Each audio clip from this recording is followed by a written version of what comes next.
Olá, moçada! Muito bom rever vocês, ainda que de forma virtual. E eu começo a aula de hoje com uma pergunta para vocês, galera. O que é átomo?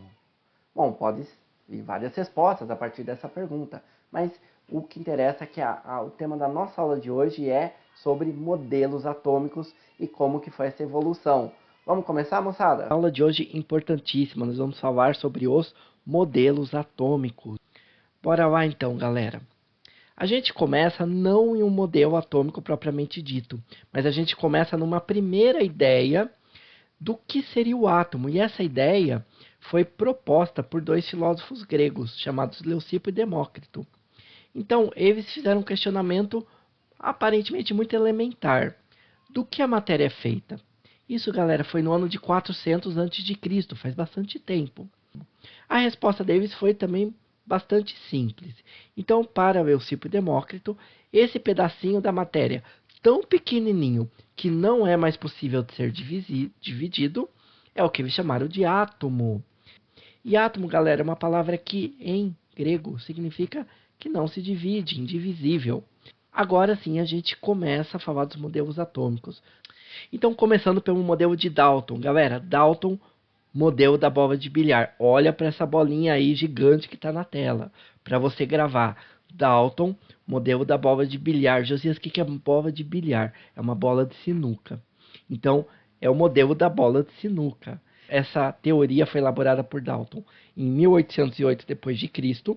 Observe os senhores que foi cerca de 2.200 anos após a proposição inicial dos filósofos gregos, então demorou bastante tempo. E para Dalton, galera, o átomo é uma bola de sinuca. Para Dalton, o átomo tem 4 características fundamentais que vocês vão ter que gravar, 4 palavrinhas. Como que é uma bola de sinuca? Bom, para Dalton, o átomo tem que ser esférico, maciço, indestrutível, indivisível. Tem que gravar? É legal que você grave essas 4 palavras. O átomo para Dalton é esférico, maciço, indestrutível, indivisível. Alguns alunos me perguntam, Josias, o que é maciço? Maciço, gente, é o inverso de uma coisa que é oco. Então, se você pegar uma bolinha de ping-pong, essa bolinha é oca. Então, o interior dela não está preenchido de material, do material que é feito aquela casquinha, né, da bolinha de ping-pong. Está preenchido com ar. Se você apertar com força, você consegue, você amassa, você estraga, você quebra a bolinha de ping-pong. Uma coisa maciça é que o interior está preenchido com o material de que é feito aquela bolinha, no caso, né? No caso, então, a bola de sinuca, uma bola de boliche, são materiais maciços, tanto que são pesadas por conta disso. O que mais o modelo de Dalton, professor? Mais nada, galera, só isso. Beleza, moçada? Importantíssimo. Para Dalton, o átomo não tem cargas. E isso era uma furada. Já era uma furada porque com experimentos simples já se deduzia que a matéria tinha cargas, ou melhor, já se observava. Então, depois de Dalton, vem Thomson. E Thomson vai propor o modelo do pudim de passas. E aí nós já temos um problema, galera. Porque muitos já se perguntam, Josias, o que é um pudim de passas? Eu nunca comi um pudim de passas, porque não é um doce comum aqui na nossa cultura, aqui no Brasil. Esses modelos vêm de teorias europeias, América do Norte. Então, o pudim de passas é um doce que não é comum aqui, mas é comum na Europa. O pudim de passas, moçada, basicamente é um pudim cheio de uva passas. E por que Thomson usou essa analogia? Para mostrar, para dizer que essas uva passas são os elétrons. Para Thomson, o átomo continua sendo uma esfera, como era para Dalton, só que essa esfera se fosse uma pasta positiva e ela é cheia de partículas dentro delas negativas, que são os elétrons. Essa foi a grande sacada de Thomson. Mas, moçada, se você ainda está com dificuldade de fazer uma analogia ao modelo atômico por causa desse bendito pudim de passas, não se preocupe. Pensa em um panetone. Então, olha só o panetone. As frutas cristalizadas são os elétrons e a massa do panetone é essa pasta positiva. Galera, grande sacada de Thomson. O cara descobriu o elétron. Thomson descobriu o elétron. Então essa é a grande sacada do modelo de Thomson. Foi ele que descobriu o elétron. E aí vem a pergunta que não quer calar. Como? Então respondamos essa pergunta. Ele usou um experimento, moçada. Esse experimento, que é esse tubinho que vocês estão vendo aí, ele pode ser chamado tubo de raios catódicos, ou tubo de Crookes, ou ampola de Crookes. Qualquer um desses três nomes está corretíssimo.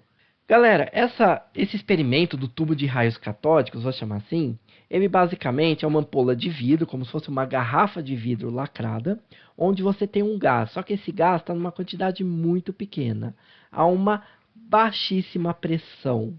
Então, quando o gás está a uma pressão muito baixa, a gente diz que esse gás está rarefeito, cerca de 10 elevado a menos 4 atmosfera de pressão. Moçada, esse tubo tinha um cátodo e um ânodo. Cátodo e ânodo são polos que vão se ligar a uma bateria. O cátodo ele é ligado ao polo negativo e o ânodo ao polo positivo. Então você liga esse cátodo e o ânodo, ó, pá, pus dois fios e liguei na bateria. Essa bateria tinha que aplicar uma tensão bem alta, de cerca de 15.000 volts. Nós vamos ligar os fios. E aí nós vamos aplicar uma tensão de cerca de 15.000 volts. Beleza, Josias? Tcharam! É isso que acontece. Observa, galera, que bem no centro existe um feixe luminoso esbranquiçado. Tá vendo aqui, ó? Aí, ó, onde eu grifei para você. E observa que esse feixe luminoso ele está nascendo justamente ali no comecinho do cátodo. Olha só aqui, ó. Tá vendo essa parte mais branquinha, mais esbranquiçada, que está mais nítida até um pouco? Como esse raio luminoso nasce no cátodo, ele ficou conhecido como raio catódico. Então daí vem o nome, tubo de raios catódicos, porque é um raio luminoso que nasce no cátodo. Thomson somente utilizou esse experimento. Mas o que Thomson fez afinal, então? Galera, ele pegou esse experimento que já tinha sido bolado por William Crookes e ele aproximou uma placa carregada próxima a esse raio catódico. Olha o que aconteceu. Nesse caso, está sendo mostrada uma placa negativamente carregada se aproximando do raio catódico. A gente observa que o raio catódico está sofrendo repulsão. Esses átomos do gás que estava no interior do tubo, ele tem uma partícula negativa. Então, com esses resultados, Thomson propôs os átomos, eles têm uma partícula negativa chamada os elétrons. Foi esse o experimento, galera. E foi a partir daí que ele bolou o modelo dele do pudim de passas. Gente, para não ficar dúvidas, vamos fazer um bate-bola jogo rápido. Quem inventou o experimento? Thomson? Não, Thomson não inventou o experimento. Foi Crookes, William Crookes. Não foi Thomson. Thomson somente se utilizou desse experimento. Então, o que Thomson fez? Thomson utilizou esse experimento, aproximando a placa carregada, para mostrar que a matéria tinha uma partícula negativa chamada elétron. Então, Thomson descobriu a carga negativa? Não, moçada. A eletricidade, a carga negativa que compõe a eletricidade, ele já era conhecido. E quem descobriu isso foi Robert Millikan, não foi Thomson. Beleza, moçada. Então vamos para o terceiro modelo atômico, que veio logo em seguida, foi Rutherford quem propôs. E é o modelo planetário. Galera, esse modelo foi proposto no ano de 1911, depois de Cristo. E o modelo de Rutherford ficou chamado de modelo planetário, porque ele se inspirou no Sistema Solar. E o Sistema Solar, moçada, é composto por um astro principal no centro, que é o Sol, e os planetas girando ao redor do Sol. Para Rutherford, o átomo era semelhante ao Sistema Solar.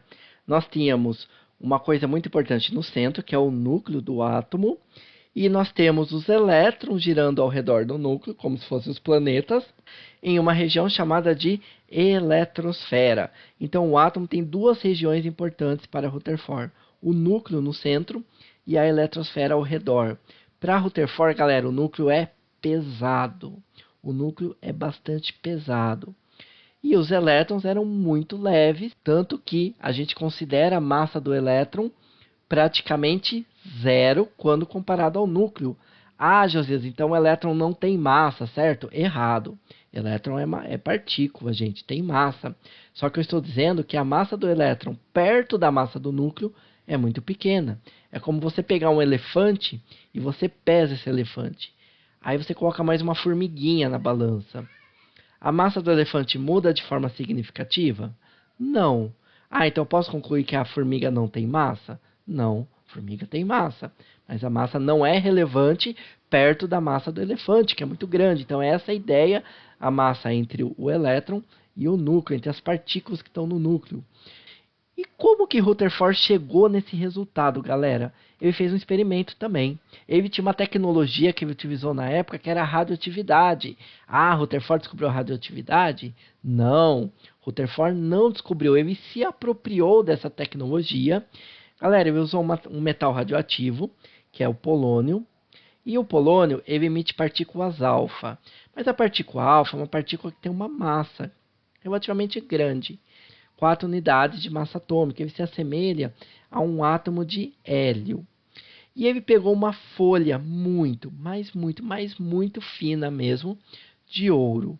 E ele usou também, galera, um anteparo para poder identificar essas partículas alfa. Ele vai emitir essas partículas alfa, essa radiação alfa, sobre a folha fina de ouro. Então, se o átomo continua sendo maciço, a gente espera que as partículas alfa batam nessa superfície e volte. Eles ricocheteiem, ele bate e volta, como se eu jogasse uma bolinha na parede. Só que quando o Rutherford fez esse experimento, olha o que aconteceu. Ele percebeu a quase totalidade das partículas transpassou a folha de ouro.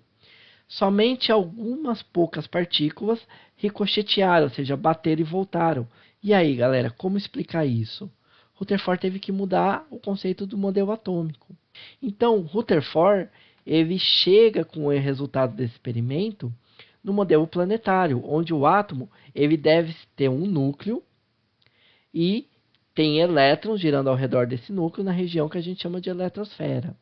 A radiação alfa, moçada, quando passa pela eletrosfera, não sofre desvio, porque a eletrosfera, na verdade, é uma região que é um grande vazio. Então, toda a radiação alfa que passasse pela eletrosfera, olha só, transpassa o átomo. Como a folha de ouro era muito fininha, a probabilidade de uma radiação alfa bater no núcleo era muito pequena. E se uma radiação batesse aleatoriamente, batesse no núcleo? Então, como o núcleo é pesado, olha o que acontece. Pá, pá, bateu, e aí sim a partícula é ricocheteada, ela bate e volta.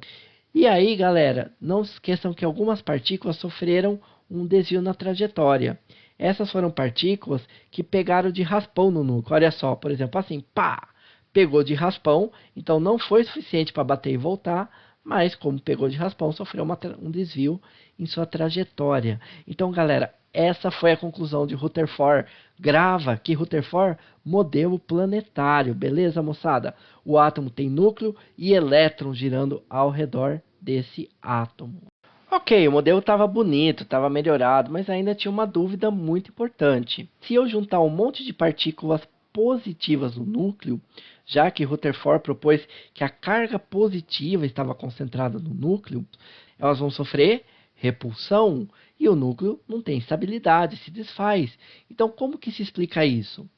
Então, moçada, para complementar esse modelo, mais tarde um pouquinho, um cientista chamado Chadwick, ele descobre a presença dos nêutrons.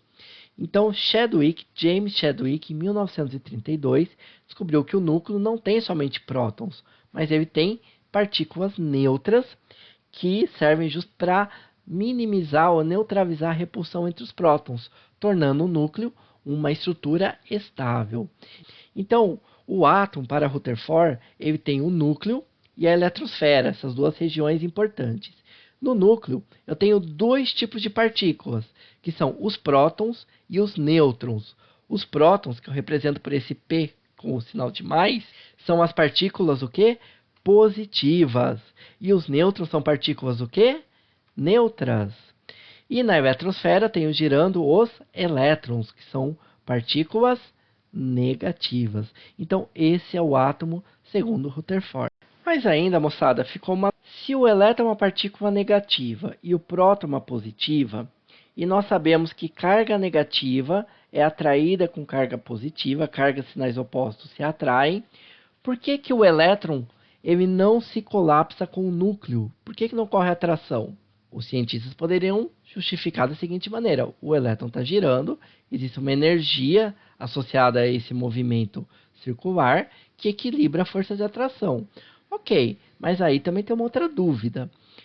Nós sabemos, na física clássica, a física dos corpos macroscópicos, que tudo que está se movendo está gastando energia. Por exemplo, quando nós estamos correndo, falando, andando, nós estamos gastando energia.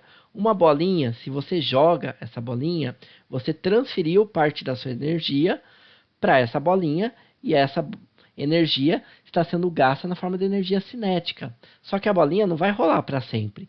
Vai chegar uma hora que ela para, porque essa energia foi dissipada, foi gasta. Então o elétron, se ele está girando, ele deve estar gastando energia. Uma trajetória de uma espiral até ela se colidir com o núcleo. E toda a matéria se colapsaria, não existiria matéria. Pois é, moçada, Rutherford não soube responder essa pergunta. E ela vai ser respondida pelo próximo cientista que propôs o próximo modelo atômico, que foi Niels Bohr. Bohr, ele vai propor o seu modelo atômico. Galera, se você cansou, dá uma levantada, estica um pouquinho, toma uma água e volta para acompanhar o modelo de Bohr. Eu chamo o modelo de Bohr de um refinamento do modelo atômico.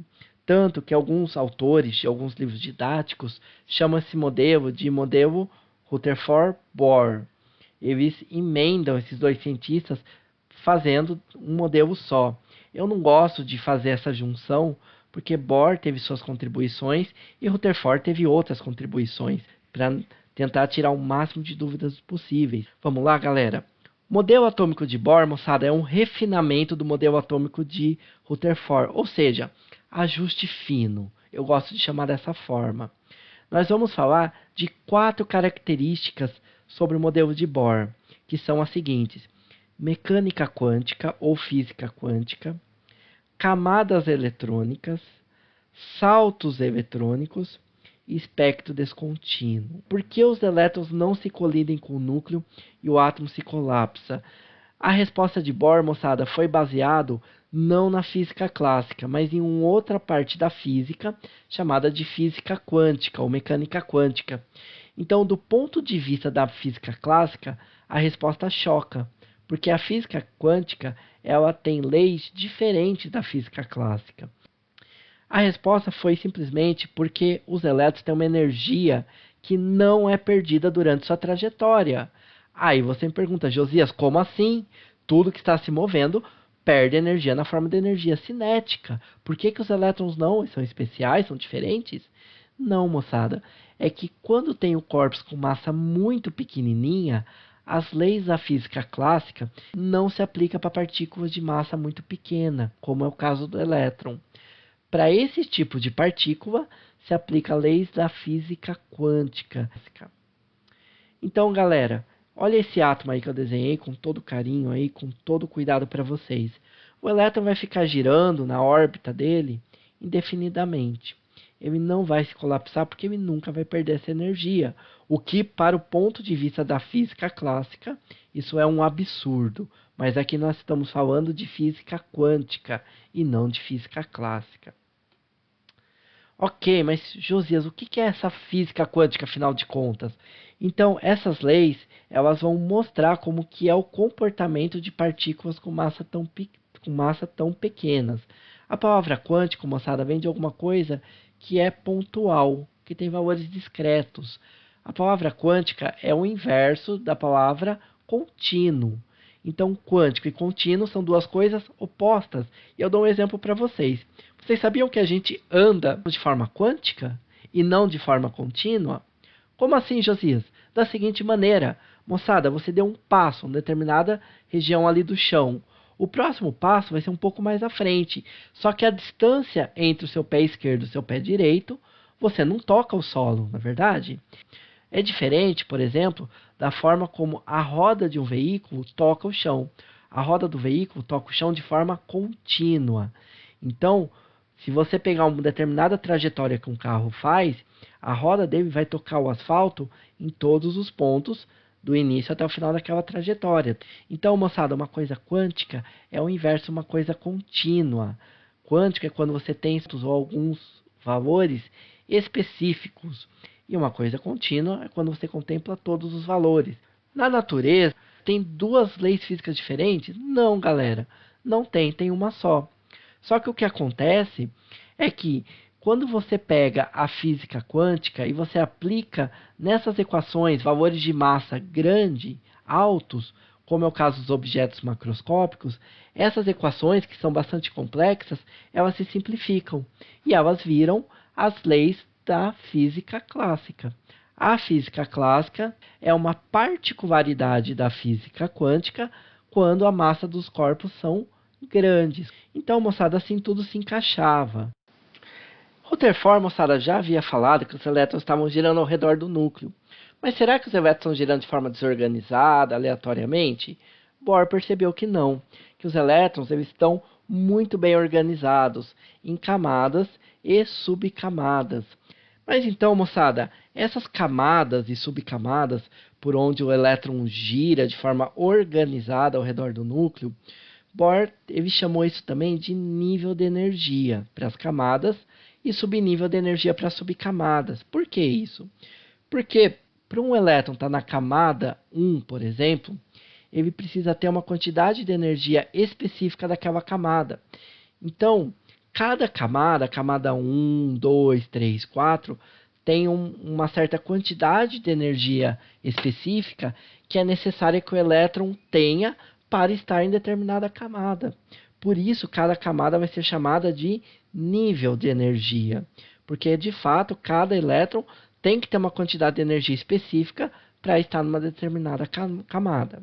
Então, dessa forma, nós dizemos que a energia de um elétron é quantizada. Vamos ver uma animação que eu fiz para vocês dos elétrons girando nessas camadas ao redor do átomo.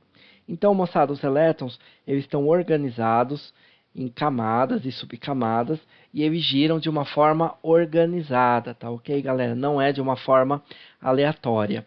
Galera, para o elétron estar na camada 1, ele tem que ter uma certa energia correspondente àquela camada. Vou dar um exemplo para vocês, vou chutar um número. Vamos supor que ele tem que ter uma energia igual a 50 eletronvolts. E vamos supor que para o elétron estar na camada 2, ele tem que ter uma energia de 70. Tá ok, Josias, mas se o elétron tiver uma energia igual a 60? O elétron, galera, ele não pode ter uma energia igual a 60. Porque para o elétron só é permitido ou ter uma energia igual a 50, estar na camada 1, ou 70 e estar na camada 2. Ele não pode ficar no meio do caminho. Não existe elétron entre a camada 1 e 2. Ou ele está na camada 1, ou ele está na camada 2. Por isso que o valor de energia que o elétron tem que ser valores específicos, quantizados. Ou ele tem esse valor, ou ele tem aquele. Ele não pode ficar no meio do caminho. Agora, uma outra característica que Bohr adotou no seu modelo atômico, que são os saltos eletrônicos. Quando um elétron recebe energia externa, pode ser na forma de energia térmica, elétrica, luminosa, o que for. Esse elétron, caso essa quantidade de energia seja suficiente, ele absorve essa energia e pula para uma camada acima. Na verdade, ele pode pular para a próxima camada, ou pode pular para 2 camadas acima, ou 3, não importa. Depende da quantidade de energia que ele recebe. E esse processo é chamado de um processo de excitação eletrônica.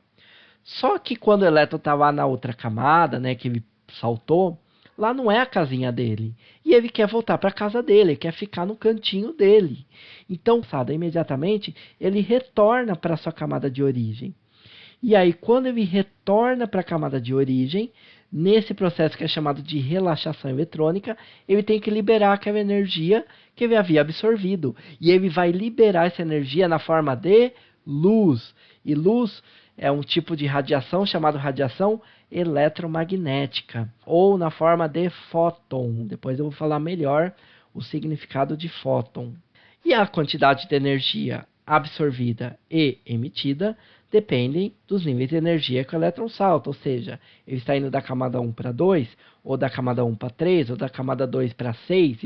E uma coisa importante, moçada, a quantidade de energia que o elétron libera na forma de luz é exatamente a mesma quantidade de energia que ele absorveu na hora de saltar para uma camada acima.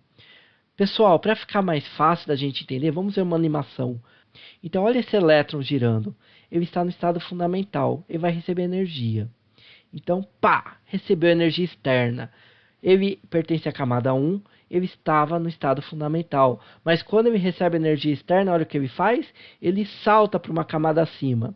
Nesse exemplo, eu estou colocando ele pulando para a camada número 3. Beleza, moçada? Então ele está no estado excitado, porque a camada 3 não é a casinha dele, não é a camada que ele originalmente estava.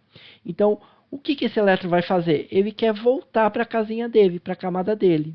E esse processo de retorno é o que a gente chama de relaxação eletrônica. Então ele volta para a camada de origem e quando ele faz isso, olha o que acontece, ele libera a energia que havia absorvido na forma de luz ou radiação ou onda eletromagnética. A luz, na verdade, é uma consequência desses saltos eletrônicos. Galera, exemplos disso: fogos de artifício. Dependendo do elemento químico, a energia que é liberada da radiação eletromagnética é diferente. E diferentes energias de radiação culminam com diferentes frequências de radiação, que visualmente nos proporciona a visão de diferentes cores. Uma outra aplicação, galera, dos saltos eletrônicos, da liberação de luz pelo elétron, é essas lâmpadas econômicas fluorescentes. Você tem uma corrente elétrica passando lá dentro tem átomos de um gás, um material gasoso, e essa corrente elétrica vai excitar os elétrons vão saltar para uma camada acima, e quando retorna, libera essa energia na forma de luz. Inclusive, moçada, aquele raio catódico, lembra do experimento de Thomson? Era uma consequência disso. O potencial elétrico, a corrente elétrica que passava, provocava a excitação eletrônica dos átomos do gás rarefeito lá dentro. Então os elétrons saltavam e quando voltava, emitia luz. Era o que eles enxergavam na forma do raio catódico. Vamos lá, galera, coragem, já está acabando nossa aula. Já estamos caminhando para a parte final. Então nós vamos falar agora do espectro descontínuo. Mas para falar de espectro descontínuo, primeiro eu tenho que saber o que é o espectro eletromagnético. Nada mais é, galera, do que uma sequência de radiações com diferentes comprimentos de onda. A luz visível, moçada, é só uma pequena parte do espectro eletromagnético. Então, olha a figura aqui que fica mais fácil de você entender. Moçada, então observa que você tem aqui escrito radiação não ionizante, que é uma sequência, uma série de radiações que não fazem mal para a gente. Então, nelas está ondas chamadas ondas baixas, micro-ondas, sinal de Wi-Fi, ondas infravermelho, que são ondas de calor. E conforme você vai caminhando nessa escala, a gente vai diminuindo o comprimento de onda da radiação, ou aumentando a frequência dessa radiação. Galera, a luz visível é só um pequeno pedaço do espectro eletromagnético. Vou circular em vermelho aqui, ó. Então está aqui a luz visível, que são as cores que a gente enxerga, basicamente as cores do arco-íris. Moçada, depois da luz visível, nós temos já a radiação chamada de radiação ionizante, que é uma radiação que é perigosa para a gente, que faz mal. Mas então, moçada, a gente tem a radiação ultravioleta, por exemplo, tanto que se diz, se você for sair principalmente próximo do meio-dia, passa protetor solar, para que a radiação ultravioleta, que é uma radiação ionizante, não prejudique a sua pele, não cause envelhecimento precoce, não cause tumores. Raio-X é uma radiação ionizante e raios gama. Então, moçada, eis aí o espectro eletromagnético. Então, moçada, cada lâmpada que existe tem uma determinada faixa de comprimento de onda que ela abrange. Vamos imaginar a luz branca. A luz branca é um conjunto das várias cores misturadas. Se eu passar a luz branca por um prisma, por exemplo, que é um elemento óptico que separa essas radiações, eu vou ver isso daqui. Então, na animação, a gente observa que a luz branca está sendo separada pelo prisma nos seus vários componentes, ou seja, nas diferentes cores. Então, galera, cada lâmpada tem um conjunto de comprimento de onda, uma faixa de comprimento de onda a que abrange. E eu estou explicando isso para vocês porque nós vamos falar do espectro de uma lâmpada incandescente e de uma lâmpada muito especial, chamada lâmpada de hidrogênio. Uma lâmpada de hidrogênio, moçada, é um dispositivo onde eu tenho gás hidrogênio e eu passo ali uma corrente elétrica, alguma coisa que faça com que os elétrons sofram os saltos eletrônicos e, como consequência, emitam luz. Se eu pegar a luz de uma lâmpada incandescente e eu passar por um prisma, o que eu vou ver é um espectro contínuo que vocês estão vendo na imagem, tipo esse arco-íris. Eu vejo de forma contínua todas as cores do arco-íris, né? Porque o prisma ele está separando esses diferentes comprimentos de onda da lâmpada incandescente. Se eu fizer isso com uma lâmpada de hidrogênio, o que acontece é isso. Eu tenho somente, moçada, algumas poucas cores. Eu tenho mais faixas, eu tenho mais regiões escuras, ou seja, que não houve incidência de radiação, e algumas faixas de cores, como por exemplo ali está mostrando no desenho, o vermelho, o verde e o violeta. Então, moçada, eu vou dizer que no caso da lâmpada incandescente, eu tenho um espectro contínuo, que tem uma continuidade, não é interrompido. Tem toda a sequência de cores e essa sequência não é interrompida. E no caso da lâmpada de hidrogênio, eu tenho um espectro descontínuo, onde eu tenho só algumas faixas isoladas de cores. Também é chamado de um espectro de linhas, porque eu só tenho algumas linhas de cores, mas não tenho a continuidade do espectro da lâmpada incandescente. Então, galera, o que Bohr explicou é por que numa lâmpada de hidrogênio o espectro eletromagnético é um espectro de linhas e não um espectro contínuo. A resposta é porque o hidrogênio ele só tem um elétron e as transições eletrônicas que geram radiações eletromagnéticas são muito limitadas, são muito poucas possibilidades. Como consequência, eu tenho poucas radiações eletromagnéticas sendo emitidas. Já uma lâmpada incandescente, ela é feita do material tungstênio. E o tungstênio, gente, tem muitos elétrons, uma quantidade muito grande. Então, a quantidade de transições eletrônicas é muito grande. Como consequência, a quantidade de radiações em termos de frequências, comprimentos de ondas que são emitidos é muito grande. Tão grande que elas praticamente se juntam, se fundem uma na outra e formam um espectro contínuo. Por fim, moçada, eu vou explicar o que é um fóton.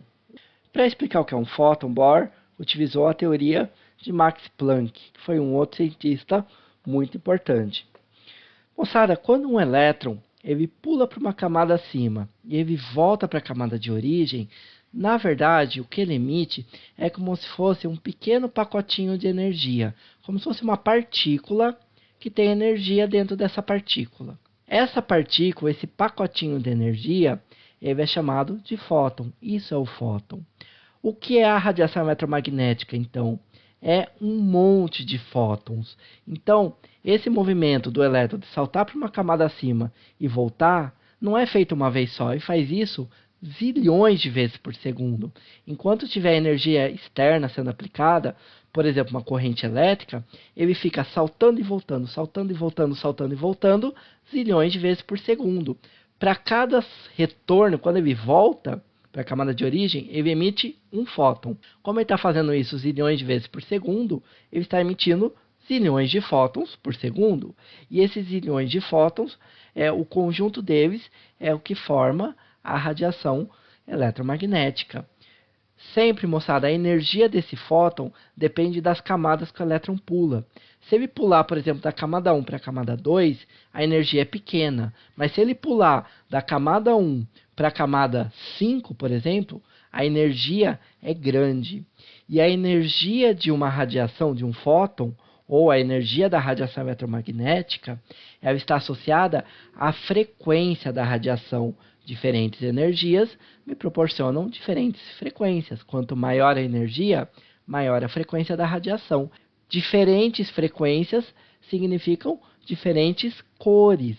Então, moçada, dependendo das camadas que o elétron pula, as cores que são emitidas, no caso do espectro visível, são diferentes também. Isso explica porque diferentes elementos químicos usados em fogos de artifício proporcionam diferentes cores Então é isso, moçada. Esse slide só vem complementar isso que eu expliquei. Mas essa é a nossa aula. Assim eu finalizo o modelo de Bohr. Bastante importante. Espero que vocês tenham entendido, que essa aula possa ter ajudado vocês. E se você entendeu, tenta fazer os exercícios. E aí a próxima aula vai ser a resolução dos exercícios dos modelos atômicos. Grande abraço a todos, moçada. Um prazer enorme estar falando aqui para vocês, ainda que não de forma presencial, mas na possibilidade de estar ajudando vocês. Isso já traz uma grande alegria para a gente. E chegamos ao fim de mais uma aula, galera. Obrigado pela atenção de vocês. Forte abraço a todos, ótimos estudos e principalmente muito sucesso na vida de vocês. Tchau, tchau, moçada!